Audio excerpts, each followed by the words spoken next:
Happy new year. नेपालीमा के भन्नुपर्छ? आजको आज होइन 2080 82 82 81 वटा 82 नआएको हुनाले आज ह्यापी न्यू इयर। नयाँ वर्षको शुभकामना। वैशाख महिना हो, नयाँ वर्षको शुभकामना है सबैलाई। All the best. सबैजना हाँस्ने हाँसिने खुसी हुने हैन, रमाउने हैन, कहिले रहनु ल। मलाई आउँदैन ह्यापी न्यू इयर। नयाँ वर्षको शुभकामना। नयाँ वर्षको शुभकामना त्यति नै समीर ह्यापी न्यू इयर।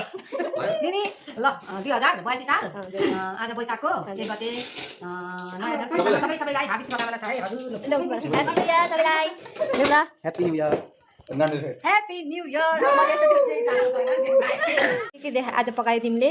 आज चाहिँ मैले पाएको छु पुलाउ आहा बहिनीको पुलाउ, अनि यो चाहिँ मासु बहिनीको मासु, बहिनीको मासु बहिनीले पकाएको मासु ए पहिले पकाएको मासु। यो चाहिँ के पकायो?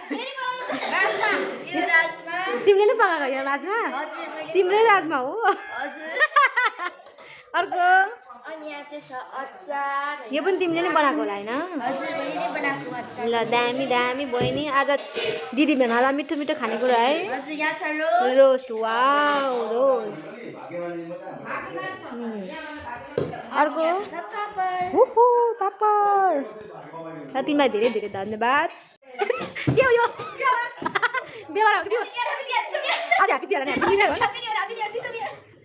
मम्मी मेरो मम्मी यता आउँदै चाहिँ तपाईँ फेरि एकचोटि भिडियो गर्ने। लु ह्यापी न्यू इयर एकचोटि भनिदिनु न त। ह्यापी न्यू बाबा बाबा सबैलाई नयाँ साल ह्यापी ह्यापी न्यू इयर। कोही नदिएको होला यार। हाम्रो चाहिँ बियोसँग खाने खाजा खाल खान्छ। खालि चाहिँ पक्का खान्छु। अब हामी चाहिँ मासु भात कस्तो यस्तो हाम्रो